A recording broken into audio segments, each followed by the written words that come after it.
بسم اللہ الرحمن الرحیم۔ شروع اللہ کے نام سے جو بڑا مہربان نہایت رحم کرنے والا ہے۔ پہلی امتوں میں ایک عورت تھی، اس کو جب وضع حمل کا وقت شروع ہوا اور تھوڑی دیر کے بعد بچہ پیدا ہوا تو اس نے اپنے ملازم کو آگ لینے کے لیے بھیجا۔ وہ دروازے سے نکل ہی رہا تھا کہ اچانک ایک آدمی ظاہر ہوا۔ اس نے پوچھا کہ یہ عورت کیا جنی ہے؟ ملازم نے جواب دیا کہ ایک لڑکی ہے۔ تو اس آدمی نے کہا کہ آپ یاد رکھیے، یہ لڑکی 100 مردوں سے زنا کرے گی اور آخر ایک مکڑی سے مرے گی۔ ملازم یہ سن کر واپس ہوا اور فوراً ایک چھری لے کر اس لڑکی کا پیٹ چاک کر دیا اور سوچا کہ اب یہ مر گئی ہے تو بھاگ گیا، مگر پیچھے لڑکی کی ماں نے ٹانکے لگا کر اس کا پیٹ جوڑ دیا، یہاں تک کہ وہ لڑکی جوان ہو گئی اور خوبصورت اتنی تھی کہ اس شہر میں وہ بے مثال تھی۔ اور اس ملازم نے بھاگ کر سمندر کی راہ لی اور کافی عرصے تک مال و دولت کماتا رہا اور پھر شادی کرنے کے لیے واپس شہر آیا۔ نوجوان کا اسی لڑکی سے نکاح ہوا۔ یہاں اس کو ایک بڑھیا ملی، اس سے ذکر کیا کہ میں ایسی لڑکی سے شادی کرنا چاہتا ہوں جس سے زیادہ خوبصورت اس شہر میں اور کوئی نہ ہو۔ تو اس عورت نے کہا کہ فلاں لڑکی سے زیادہ کوئی خوبصورت نہیں ہے، آپ اسی سے شادی کر لیں۔ آخر کار کوشش کی اور اس سے شادی کر لی۔ اس لڑکی نے مرد سے دریافت کیا کہ تم کون ہو اور کہاں رہتے ہو؟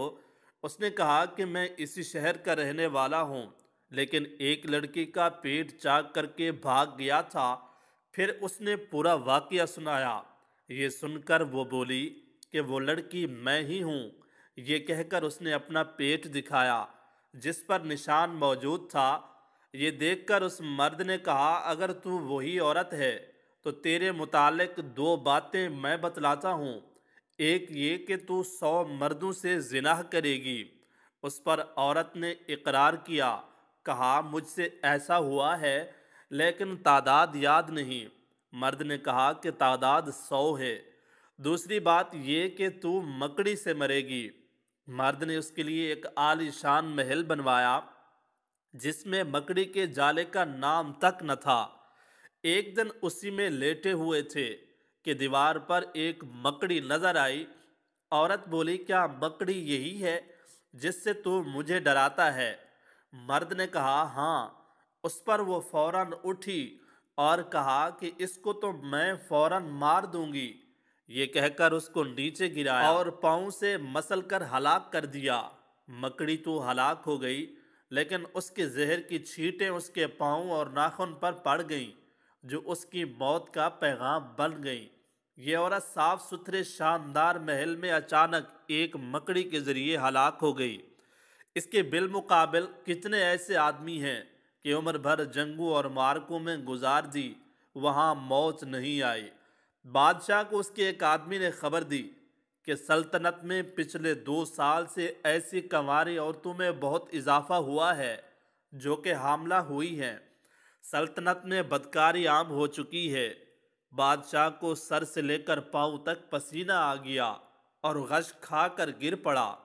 ہوش آنے پر آدمی نے بادشاہ سے پوچھا کہ آپ کو اچانک کیا ہوا ہے؟ بادشاہ نے آدمی سے کہا کہ میں شروع سے ہی اس بات کا قائل تھا کہ نکاح کو عام کیا جائے، یہی ایک راستہ ہے جس سے بدکاری کو روکا جا سکتا ہے۔ میں ہر سال 1000 جوڑے کا نکاح کروا کر مطمئن تھا کہ میری رعایا میں برائی کا خاتمہ ہو چکا ہے، مگر افسوس کہ میں غلط تھا۔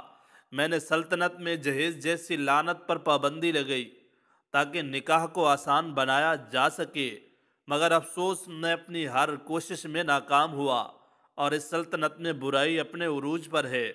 مگر اب میں ان لوگوں کو نہیں چھوڑوں گا جنہوں نے اس ملک میں بدکاری کو عام کر دیا ہے۔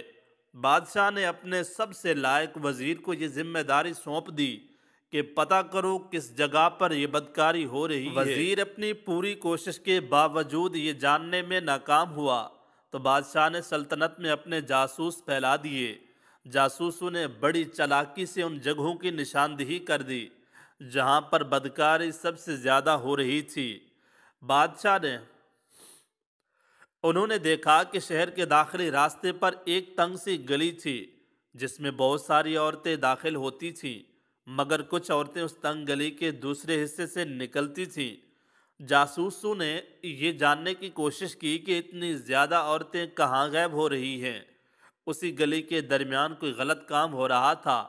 جب انہوں نے اچانک جا کر دیکھا تو ایک بڑے سے کمرے میں زنا کاری جاری تھی۔ وہاں اوباش لوگوں کا گروہ تھا جن کا سردار تکیہ لگا کر بیٹھا تھا۔ سپاہی جو کہ جاسوس کی شکل میں تھے، انہوں نے فوراً سردار کو گرفتار کر لیا اور بادشاہ کے سامنے پیش کر دیا۔ بادشاہ سردار اور اس کے گروہ کو دیکھ کر غصے سے لال ہو گیا۔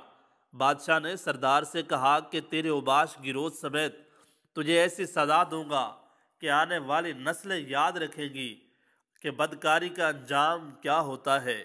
سردار نے زوردار کہکا لگایا اور بادشاہ سے کہا کہ ہمیں مارنے سے اس ملک سے کبھی بھی برائی کا خاتمہ نہیں ہو سکتا، کیونکہ آپ کے ملک میں پیاسا خود کو تلاش میں مارا مارا پھرتا ہے۔ بادشاہ نے کہا تم کہنا کیا چاہتی ہو، میں تمہارا مطلب نہیں سمجھا۔ سردار نے کہا کہ عورتیں خود ہمیں اپنی طرف راغب کرتی ہے، ان کی حرکات سے معلوم ہوتا ہے کہ کون سی عورت کیا چاہتی ہے۔ ہم نے ایک تنگ گلی کے ساتھ رہائش گاہ بنائی ہوئی تھی۔ گلی میں گزرتے ہوئے جس کا بھی برائی کرنے کا ارادہ ہوتا تو وہ اپنے پاؤں زور سے زمین پر مارتی ہیں۔ ان کے پاؤں میں بندھی پائل کی آواز سے ہمیں اشارہ مل جاتا تھا اور ہم اس عورت کو اٹھا کر اپنی رہائش گاہ پر لے آتے تھے۔ اس گلی سے عزت دار اور شریف عورتیں بھی گزرتی تھیں جن کو ہم نے کبھی تنگ نہیں کیا۔ اس شہر کی ہر وہ عورت جس کے پیروں میں پائل ہے وہ ہمارے پاس آ چکی ہے۔ بادشاہ نے کہا ان بدبخت عورتوں کو تو میں بعد میں دیکھ لوں گا، پہلے تم لوگوں کو میں ضرور عبرت کا نشان بنا دوں گا۔ بادشاہ نے سردار اس کے گروہ کے 40 نوجوانوں کے سر تن سے جدا کر دیے اور 15 دن تک ان کے سر شہر کے چوک پر لٹکائے گئے۔ اسی دوران بادشاہ نے شہر کی ساری کنواری لڑکیوں کو ایک جگہ اکٹھا ہونے کا حکم دیا۔ بادشاہ نے ایک کنیز سے کہا کہ باری باری سب عورتوں کی پنڈلیوں کو چیک کرو، اگر اس میں پائل کا نشان پایا جائے تو مجھے بتاؤ۔ بادشاہ نے سب بدکار عورتوں کے پاؤں کاٹ دیے اور وہ ہمیشہ کے لیے معذور ہو گئی۔ اس موقع کے بعد لوگوں میں خوف پیدا ہو گیا اور سلطنت میں بدکاری کا ہمیشہ کے لیے خاتمہ ہو گیا۔ امید کرتے ہیں ویڈیو پسند نہیں ہوگی۔ ویڈیو پسند نہیں ہے تو لائک کر دیں گے، چینل کو لازمی سے سبسکرائب کر دیں گے۔ مکمل ویڈیو کا دیکھنے کا دل سے شکریہ۔ اللہ حافظ۔